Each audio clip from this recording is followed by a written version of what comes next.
د ترکیې ولسمشر اردوغان په کندهار کې د افغان ولسمشر د تود هرکلي سره مخ شو.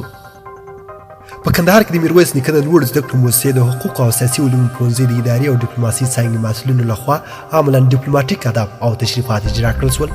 دغه تشریفات نن د کندهار ښار په عینو مینې کې د دغه پوهنتون مسؤلینو په داسې ډول اجرا کړل چې یوې خوا مسؤلین د افغان ولسمشر محمد اشرف غني او دغه د کابینې تمثیل کاوه او بلې خوا مسؤلین بیا د ترکیې د ولسمشر رجب طیب اردوغان او دغه د کابینې تمثیل کاوه.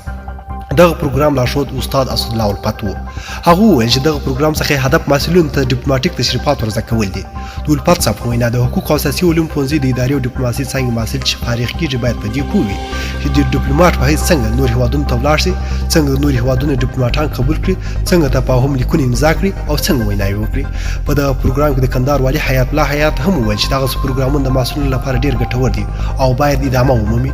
والي صاحب دغه پروګرام کې یو شمېر نیمګړتیاوې د هغوی د اصلاح کولو یې په ګوته کړه. وروسته د میرویس نیکه د لوړو زده کړو مؤسسې مرستیال ډاکټر نور خالق نور وویل چې دوی مؤسسه هڅه کوي چې په داسې نوښتونه ډېر کړي او کیفیت یې نور هم لوړ کړي څو محصلین وکولی شي عملاً زده کړې هم وکړي. د کندهار د پوهنتون رئیس پوهاند ډاکټر عبدالواحد وثیق هم د دې پروګرام ستاینه وکړه او د شته نیمګړتیاوې په ګوته کړه او د هغوی د اصلاح غوښتنه یې وکړه. نوموړي وویل چې د کندهار پوهنتون له ټولو پوهنتونونو سره همکاري کوي. هغه زیاته کړه چې په لومړي ځل له محصلینو لپاره دغسې پروګرامونه ویني او په وینا یې دغسې پروګرامونه باید نور هم پراخ کړل شي.